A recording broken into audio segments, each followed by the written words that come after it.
Thud in my stomach and my eyes involuntarily glaze, like when I'm conversing and the subject changes from me and moves on to another topic. The combination of distaste for mainstream politics and overweening vanity identifies it immediately as the work of Russell Brand, comedian, actor, and now it seems political theorist. 4. Is there no limit to the man's talents? He's now guest editor of the venerable left-wing magazine, The New Statesman. He wants a revolution, he says. Is it true you don't even vote? Yeah, no, I don't vote. Well, how do you have any authority to talk about politics then? Well, I don't get my authority from this pre-existing paradigm, which is quite narrow and only serves a few people. I look elsewhere for alternatives that might be of service to humanity. Alternate means alternate political systems. They being? Well, I've not invented it yet, Jeremy. I had to do a magazine last week. I've had a lot on my plate. But I say, but here's the thing that it shouldn't do. Shouldn't destroy the planet. Shouldn't create massive economic disparity. Shouldn't ignore the needs of the people. The burden of proof is on the people with the power, not people like doing a magazine. How do you imagine the people get power?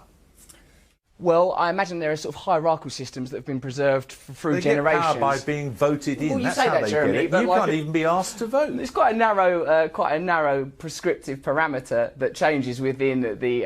In a democracy, that's how it works. Well, I don't think it's working very well, Jeremy, given that the planet is being destroyed, given that there is economic disparity of a huge degree. What you're saying, there's no alternative. There's no alternative. No, I'm not just this saying system. that. I'm saying if you Brilliant. can't be asked to vote, why should we be asked to listen to your political point of view? You don't have to listen to my political point of view, but it's not that I'm not voting out of apathy. I'm not voting out of absolute indifference and weariness and exhaustion from the lies, treachery, deceit of the political class that has been going on for generations now, and which has now reached fever pitch, where we have a disenfranchised, disillusioned, despondent underclass that are not being represented by that political system. So voting for it is tacit complicity with that system, and that's not something I'm offering up. Well, why don't you change it then? I'm trying to.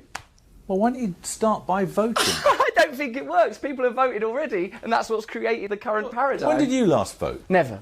You've never, ever voted? No. Do you think that's really bad? From the kind of social conditions that are exacerbated by an indifferent system that really just administrates for large corporations and ignores the population that it was voted in to serve. You're blaming the political class for the fact you had a drug problem? No. I'm saying I was part of a social and economic class that is underserved by the current political system, and drug addiction is one of the problems it creates when you have huge, underserved, impoverished populations. People get drug problems and also don't feel like they want to engage with the current political system because they see that it doesn't work for them. They see that it makes no difference. They see that they're not served. Well, I say that it doesn't work for them if they don't bother to vote. Jeremy, my darling, I'm not saying that the apathy doesn't come from us, the people. The apathy comes from the politicians. They are apathetic to our needs. They're only interested in servicing the needs of corporations. Look at what ain't the Tories going to court and to taking the EU to court because they're trying to curtail bank bonuses. Is that what's happening at the moment in our country? It is, isn't it? Yeah, there is. So why am I going to tune in for that? You don't believe in democracy. You want a revolution, don't you? The planet is being destroyed.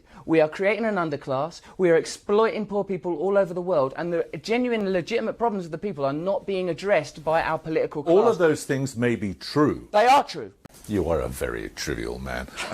What do you think? I am trivial? Yes. A minute ago, you were having a go at me because I want a revolution. Now I'm trivial. I'm bouncing about I'm all not over having the a place. go at you because you want a revolution. Many people want a revolution, but I'm asking you what it would be like. Well, I think what it won't be like is a huge disparity between rich and poor, where 300 Americans have the same amount of wealth as the 85 million poorest Americans, where there is an exploited and underserved underclass that are being continually ignored, where welfare is slashed while Cameron and Osborne go to court to defend the rights of bankers to continue receiving their bonuses. That's all I'm saying. What's the scheme? That's all. Yes, there needs to be a government. Well, maybe call it something else. Call them like the admin bods, right, so they don't get And how would they be chosen? Jeremy, don't ask me to sit here in an interview with you in a bloody hotel room and devise a global utopian system. I'm merely pointing out that You're calling for revolution. Yeah, absolutely. Absolutely. I'm calling for change. I'm calling for genuine alternatives. I say when there is a genuine alternative, a genuine option, then vote for that. But until then, don't bother. Why pretend? Why be complicit in this ridiculous illusion?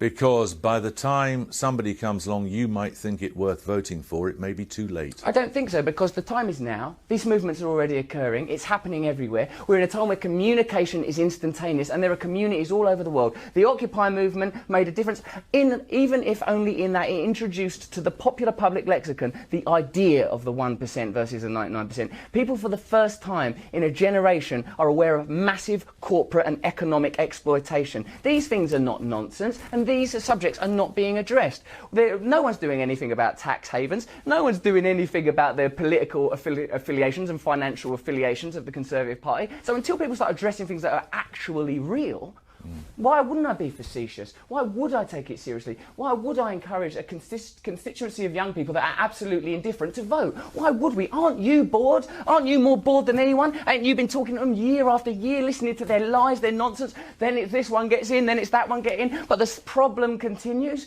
Why are we going to continue to contribute to this facade? I'm surprised you can be facetious when you're that angry about it. Yeah, I am angry. I am angry. Because for me it's real. Because for me, it's not just some peripheral thing that I turn up once in a while to a church fete for. For me, this is what I come from. This is what I care about. Do you see any hope? Remember that? Yeah, totally. There's going to be a revolution. It's totally going to happen. I think not only I ain't got a flicker of doubt. This is the end. This is time to wake up and change things. Why wouldn't we? Why is that naive? Why is that not my right because I'm an actor? I mean, I've taken the right. I don't need the right from you. I don't need the right from anybody. I'm taking it.